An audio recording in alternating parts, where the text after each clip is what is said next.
Tim Petrowich for Dateline Marion and WGGH Radio, and we're here for our weekly visit with Marion head football coach Jason Dunning, and this is a preview for the upcoming South 7 contest at Carbondale. But as we always do, and this time we'll enjoy going back and talking about last week's game as a 48-35 win over Collinsville.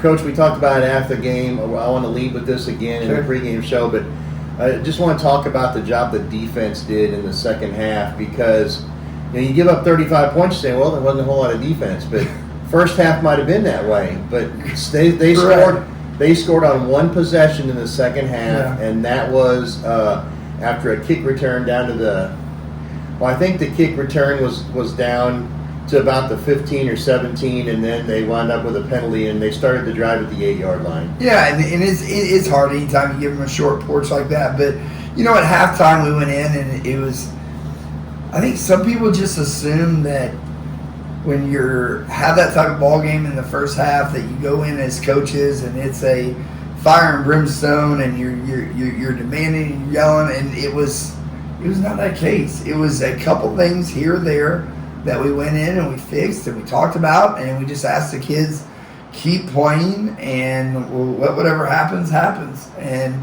we challenged them that we come out in the second half, they deferred the toss, so they get the ball to start, and going, hey, if we can get a stop and score, we are right back in this ball game. And the kids believed, and we went out and, we made a couple adjustments defensively, and we just asked the kids to play hard, and they went out and did that. And then the game kind of forced them to change a little bit. That it was tied. Now they had to kind of do something and go for something, throw the ball a little more. And I thought Collinsville came out performed about as well as they possibly could in that first quarter. That they took the ball down, they drove, they scored, and then we scored, and then they immediately hit a strike. And the quarterback, not only did he throw an amazing pass, the receiver made a great catch over Max. Max is just he's in good position, just inches away from making a play on that. And, but I'm just happy. Kids won homecoming. They played hard. We executed what we were trying to do in the second half, and we tell the kids a lot. We use the kind of the military analogy that, when things get tough like that, you fall back on your training, fall back on what you're taught and the fundamentals and the standards of what we do in the program, and that was it. And just the kids just played hard, and then we got them in a situation where they had to try to do something desperate, and Blake Winters went up and made another. Scares me every time he leaves his feet and goes up high. But he made a heck of a play on that interception to kind of get us the ball back, and just a great night, and just fun to watch our kids. We found our identity again. We found that team that played so well through the first 4 games in the second half against Cahokia. I didn't see that team against Centralia, and it was just so nice to get that team back in the second half. And, I tell them all the time that our job on defense is to get the offense the ball back, whether it be by punt or turnover on downs or fumble or interception, however, get it to my offensive guys. And, they get all the respect they deserve, that the offensive staff and the offense, from Callahan to Junie to, Max Wade had a heck of a catch. Hoffman makes another acrobatic catch on the sideline to keep a drive moving. But so happy for the guys in the program to get back on track. I felt like the game showed the resilience that this team has. You talked about being down 21-7. 3 times in the game you scored, and Collinsville scored within a little more than a minute. One time, just 12 seconds later, they scored. And so, when you're trailing and you score and the other team scores right back again, at some point you're going to hang your head and say this is never going to work. And that didn't happen. And I think that goes back to, it's one of those character wins that we look for each class along the way to find that win that stands out. And they just kept playing. They just kept believing that, hey, we are in this, and I'm glad it happened at home. I think there's just something unique about Wildcat Stadium because we've been there so many times. The coaching staff talked on Sunday that, you know, there was even down. You know, we didn't have the lead to a minute 36 or something left in the ball game. You know, we're tied up there, and we didn't officially have the lead until then. But you just felt a sense of comfort that if we get back in there and just keep playing, each series has its own identity, and go out, do your job this series, get a stop, and reminding them, hey, you're doing well. I pulled up the iPad a couple times and showed kids, hey, here's what they're doing. And I love the fact that, you know, they hit us on that screen pass early, and we showed it to our guys, and then that was enough. And that's what I mean by those little tweaks. That was enough to fix it. Malachi made a couple huge plays on quarterback pull, and we just changed his eyes. It wasn't a new technique. Hey, look at this, play this, and that kind of shut down the quarterback run, and just really happy and to give Cal the ball. You know, I think Cal kind of went through a little bit of a slump, I guess, to call it, and he just kept firing, just kept throwing, and then he got back on track to that old Cal that we saw, and he made some throws where he threw one to Junie, crossing the middle on fourth down to keep a drive going, hit Hoff down the sideline. But then when you got the speed and the senior leadership and the experience for guys, you know, Max looked like Max from last year. He just caught a simple fast screen, split it, and hit the Jets and was gone. But I love, Coach Vinoy pointed it out, there's a play, if you go back and really, really watch it, we talk about blocking, and we emphasize this class has been so unselfish that they will go and fight and play for each other. Max doesn't get the touchdown if Blake Winters isn't 35 yards down the field blocking. The only guy that can do it, and Blake gets just enough of them that Max can scoot on by and go. But I thought that's the sign of a team playing together, that they don't care about, you know, who gets it. They're going to go and play their rear ends off for each other, and it showed. And like I said, this will be one of the games that when they come back for class reunions and that they talk about the game against Collinsville, the homecoming game, and how special that was. We've talked all year about the downfield blocking of the receivers and things like that, and it goes to another point I talked about after the game Friday night, is that your guys' yards after catch is huge. It's unbelievable. And so I went and looked, and Cal's thrown for about almost 2,100 yards now this season. 1,300 or more of those yards are yards after catch. And we saw that, the play you talked about with Max, the first touchdown to Junie, where he catches a little screen to the left, and he goes 56 yards for a touchdown. And we see that so much with this team. Another one that I remember, a little slant over the middle in a crowd to Blake, and all of a sudden he squirts out of that crowd, and then he's open field and picks up 30 or 40 yards. So and just running. And just the yards after catch has been really good, and it's enhanced by the fact that those other guys are downfield and they're making blocks. And they want to see each other succeed. You know, and one of the things I love now that we've got, you know, we've got so many different views. We got a sideline view through huddle, we got an end zone view, we got the drone view from over the top, and you get to see the kids truly celebrate for each other. And you see them running down, and they're happy to be in the end zone. I love the fact that the student body is down here. You know, I think there were a couple times late in the game when we score going into them, and how exciting that is, and they're, you know, fist pumping and you know, cheering for each other and cheering for the guys. But it was a fun night. It was a special night. Cal hats off to him, breaking 2 records.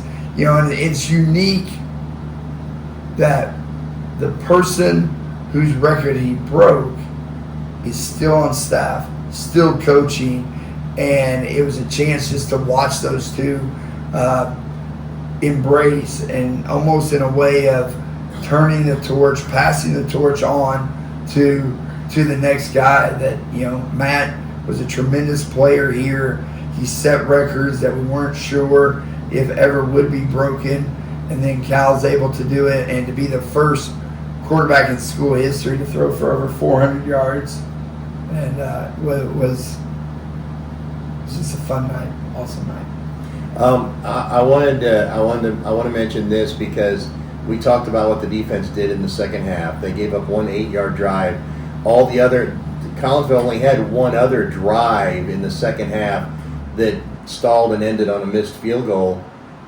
But other than that first one, all the rest of their drives started in the end zone. And we talk about a guy who started at the 20 because the kick was in the end zone. We talk about a guy who was sidelined from receiving last week, but how huge of a weapon is Sam Atkins when he can't catch the ball, but he can kick it in the end zone and force the other team to go 80 yards. Yeah, and I wasn't sure where he was, because I love Sam's competitiveness. He wants to be out there, and the fact that when I went to him and go, hey, what do you think about kicking? He goes, yeah, I think I can do extra points. And then as the week progressed, he felt better and better, and going, what do you think about kicking off? Now, here's the only rule. You kick it, you've got to come off. You've got to come off the sidelines. And, I was asked that several times, and there's one. And, I think Sam now has matured, and he understands, he's been through this before with the shoulder and last year and the dislocation, and then to come back and do it against Centralia again. But I think he understands the big picture, that we still have so much to play for. Because I know, and you can see on him, when they do get the long run, he kicks it, he's coming off the field. He knows the importance. He can't put himself at risk, because what's coming up is more important. And, it's hard to say, okay, we're going to kick it off and we're going to play with 10. But kickoff team, you guys have to pick it up, and you have to, all go a little more intense. But Sam very unwillingly kicked it off and walked, and you see him go past, and here comes the kid running. But no, to keep that, because you're trying to figure out, okay, who else can kick? Okay, Max can kick. We've got a younger kid, but he got injured. He's out. So it's really and going, okay, Sam, and to put a couple into the end zone and even put them back deep and give us a shot. He's a weapon. He's a weapon, and I think that's why he's second in the state right now in kickoff distance. And when you look at that and you're going, okay, I know we've kicked it onside, I think 4 times this year, so that's yardage that doesn't go towards his total. But just to accept that role, be mature about that role, and Sam did exactly what his job was, and kind of in the pregame, we expressed to the kids, be an all-star in what you do. And if that's your job, do it to the best of your ability. And he kicked it off and followed the kind of the protocol that get your butt off the field, because we need you week 8 and week 9. So I wanted to mention Max. You talked about a little bit. He was an offensive player, regular last year, went to the defensive side. He's been an outstanding cornerback for you all season long. Now he's back on the offense, and you could tell he was a little rusty at times, but he made, the touchdown catch may have been, in my opinion, his second best catch, because the other one you had, I think it was in the third quarter, and you're 4th down and about 15. Cal had just got sacked, and he hits a 21-yard catch for a first down on a huge 4th down play. Well, and it wasn't, he was not the initial target. Right. But then you see Cal darn near get his face ripped off on a face mask. That wasn't called. And Max runs his route, and then something that we do all the time, it's part of how we practice, is once the quarterback scrambles, what's your rule? And all of a sudden he just drifts, and Cal sees him, and hats off to Cal for finding him, and extended the drive and went. And then to even take it a step further, on the play that Junie scores on, Max has a guy that he's blocking in the back of the end zone, doesn't allow him to come off because he's doing exactly what we just talked about. And this senior group has developed into quite the receiving core. And when Sam goes down, we make this change. Hoffman moves into Sam's position, catches a huge ball down here. Max now steps in, but it's just next man up mentality, and it was a fun night. They had a great ball game. People are going to look at the numbers. Cal with his 400 yards passing, Junie 9 catches for 186 yards. Blake had 97 yards running and 70 yards receiving. Maybe some of the most important yards came from Marcus Hazel at times in the game, and he finished with 33, but he had a touchdown and a couple of third down and short runs where he got first downs, and just he gets those grinder yards. He just gets those, and there's a couple plays when we're just a little bit of a block. If we just get this a little more secure, he busted. But Marcus has had a great year for a junior running back, and you're going to go back and look and go, okay, if Marcus isn't running hard, then Collinsville can take one guy out of the box and make our passing game a little more challenging. But it's almost like, okay, you want to do that, we've got a running back that can pound it in there, get the first down, move the chains. Like I said, be an all-star in the role that he's given. And and the offensive line can manufacture first downs and execute things where now it's third and short. What are you going to do? Where are you going to play? Do you think we're going to run the ball to Marcus and then we hit something short, or do you play the passing game? And if you give us a box where the number's even, I like the odds of giving it. And Marcus Hazel has got a little knack for running our little inside run play so well that he's going to, and he's a low, strong kid. Yeah, well, it's hard to get a shot on him. He's a rectangle. I'll say he's like 5'8", 205 or something like that. I mean, and it's just solid. It's not. And you look at him and you're like, okay, but then you find out in track he runs 100. Yeah, and he runs the 60 in the indoor, and he's able to. He showed that against Althoff. He had a couple long runs, and it just adds to the dilemma for defenses to try to attack us. Because, okay, first of all, you're only given 11 pieces, what I call playing chess. You're only given 11 pieces, and if you want to take some to here and some to here, okay, then you're short here. And Marcus is good enough that he can pound it in there and make you pay a little bit. Weird play of the game. Had never seen this before. When it was explained to me, it made perfect sense. You're in the final seconds of the game. You needed a play to run 4 seconds off the clock, basically. You taken a knee twice, and the second time didn't work out too well. Things got a little frisky out there. They did. And so you run the stretch play to Blake, and you will say, get to the edge, run 4 seconds off, and make sure you get tackled inbounds. Yes. He got to the edge. He ran 4 seconds off. The only problem was he never got tackled. Wound up going 92 yards for a touchdown. You had a holding penalty on the play. Collinsville had to decline the holding penalty because if they take the penalty, you're third and short, but the clock winds up and you're less than 40 seconds and they don't have to run. And that was their only option. And I think from the coaching perspective, I just want a chance. Whatever I have to do to give me a chance.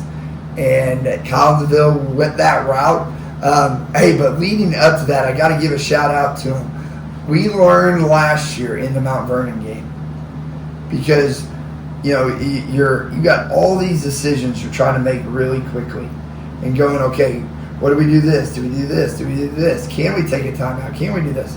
So one of the gentlemen on staff, he taught math for 35 years. So we learned last year, and then we carried that over, that when it comes time to do that, we go to the professor over there and we bring in Marty Manfredo, and we're like, hey, okay, you figure this out. Let us coach.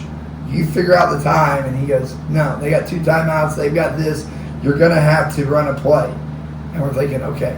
He said, so take your 2 knees, figure out what you're going to do. So we did that, and he was spot on. And like I said, you're right, there's 43 seconds on the clock. Right. You're going, okay, we got to get it to 39. And I just looked at Coach Skeet, Coach Vanoy. They're trying to figure out, and and then there's that idea. Okay, you take a safety or you run him around, and I'm like, I don't like that because they're pinning their ears back, and here they come, and you're trying to run backwards, and you don't know where they're at, and going, okay, I've seen it happen before. The guy trips and falls and fumbles. And now you all of a sudden give them the ball with either a touchdown or a real short porch. And now we're totally talking about a game that we should have easily ended out. And so we thought, okay, what's our best play to our best guy? Because people are like, well, why'd you run it? Well, we just felt more comfortable running it that way. And then I did jokingly tell Blake afterwards, I said, you're lucky I didn't have some way of getting you down. Because I said I would have loved for you to just, I know you wanted to score, but he broke it. I thought, okay, don't score. And then I'm like, oh, forget it. Go score. We'll figure out the rest of this. And to be up at that time. But hey, Collinsville stayed in the fight, and that was their only option, and that's the route that he went. And so be it. But it was a good way for him to, and then to hear afterwards that he was just short of breaking the record. A yard from. Well, I guess tying it. Right. But no, great job, Blake. Keep running. Go figure it out. And, we'll play defense and in the game. Back to the South 7 Conference this week. You wrap up conference play with Carbondale. Carbondale's a really strange team, interesting team. They put up 51 against Mount Vernon. They put up 50 against, or 49 against Granite City. They went over 50 against Carbondale last week. They've been explosive at times. Then they have a 7-6 game against Collinsville. It's just, I think it's a matter of which Carbondale team you see. But obviously, you have to prepare for the one that can throw 50 at you at a time. Correct, and the quarterback's enough to really pose a threat. He's athletic, point guard for the basketball team. Woolley gave us some fits last year. At times, they've got 3 good receivers that can score anytime they touch the ball. So, we've got to be sound on what we do coverage-wise, and it's a situation that they've got a good little scheme with them. And I think the Wildcats just have to play sound. Don't give up the big play. Don't get snake bitten like we have. Seems like a couple times each game. That Collinsville, bit us a couple times, but he's a challenge, and and then you add the fact that they're fighting for their playoff lives, so they're going to come out firing. They've it's their homecoming, so you add that in on top of it, but it's gonna be a fun night. It's gonna be a South 7 game, and about the time that you think it's going to look one way or this way on paper, it doesn't turn out that way, and we've got to come out and execute. And just my challenge is going to be just be the team that we've seen majority of the year. Be that team that just goes out and plays with great effort, plays with great motivation and intensity, focus, line up to their formations, get adjusted, communicate, defensively get the ball back to the offense, and let Cal and Junie and Hoff and Marcus and Max and Andre and all those guys do what they do offensively, and it'll be a fun night. You talked about Woolley, and he's thrown for 1,500 yards. He's their leading rusher on the team. He had a 400-yard passing game against Heron last week. But a lot of that too has to do with their receivers, because we saw that some of those long touchdowns, he had 4 touchdowns more than 55 yards. Some of those are little quick passes, and the receivers are doing things too. So there's some athletes in his receiving core that can make some plays. And that's what I mean. It's like it's a scheme that they've adapted, and it's what they do, and they do it well. He extends plays with his legs, and the receivers know how to kind of improv at times. You know, you've got your initial route covered, and then all of a sudden he breaks and extends it. And it's like, okay, we've got to be sound on figuring out, okay, where did he go? Where'd that receiver go? Because he's got his eyes downfield, and he does a nice job. And about the time that you start dropping a bunch of guys to play coverage, he's their leading rusher, and he'll take off. And it's like, dang. But he's talented. He's talented, and he's in a, as you and I talked before this, he's in a talented group of South 7 quarterbacks. And it seems like everybody's got a good trigger man, a good kid at quarterback, and Wooley's he's no different. And you see him as a competitor on the basketball court, you see him as a competitor on the football field, that he's going to use his athleticism to make some plays. And we've got to be really sound defensively to contain him and Barry and number 2, and you know, it's gonna be a good challenge. This is South 7 Conference Rivalry Week. Yep. And so Carbondale is the one that's assigned to Marion as the rival. Mm-hmm. This is a rivalry that maybe back in the stretch between 2007 and 8 and about 2015 or 16, when the Wildcats were having their long successful run, and maybe it wasn't that much of a rivalry, but here recently it's picked up again, and there's been some really close games. And I think probably in the last 10 years, the only games that weren't close were the 2 games during the COVID season. But other than that, this one, you get just about everything. You get everything in there, and I think it's a rivalry for a reason. I mean, we've gone over there before, and and Carbondale just has come out and played exceptionally well.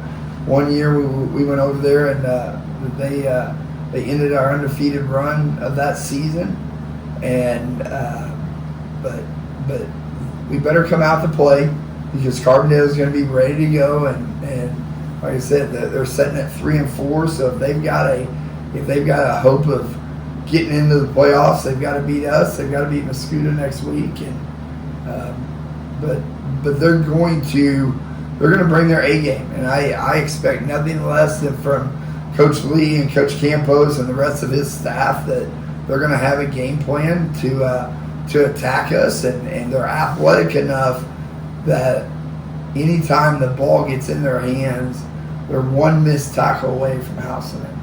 And so we've got to be secure on what we do and get guys to the ball and just play sound and play well. So the goal this week is to be 5-3 at the end of the week. Yes, that's all we're worried about. Get number 5. You talked about that earlier in the week, that sometimes teams look ahead and they say, well, we got to do this to get here, and we got to do this to get there. And after the games against Cahokia and Centralia, you followed the advice that you gave your team: get back to the basics. And the basics is, right now, the goal. Last week the goal was to get to 4-3. This week the goal is to get to 5-3. 5-3, and that's all we're focused on, and playing for each other. And if we do those little things, I think it puts us in a situation where getting that 5th win becomes achievable. And it's not going to be given to us. We're going to have to go out and play hard and earn that 5th victory, because Carbondale's got a lot to play for. Homecoming, playoffs if they want to extend it, and everything else. So they're going to be ready to go.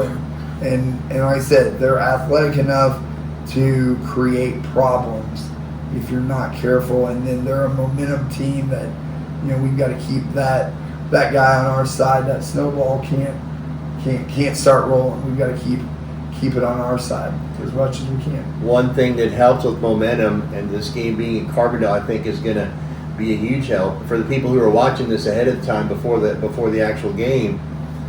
It's a short trip to Carbondale, and this is one place that I know year in and year out the Wildcats take a big crowd. And when you can make that stadium sound as much like Wildcat Stadium as it is like Frank Blair Field in Carbondale, yes, that's a huge help to the team. You know, and our guys love our fan base. They love our crowd. We love coming out and it being full of blue and gold and being loud.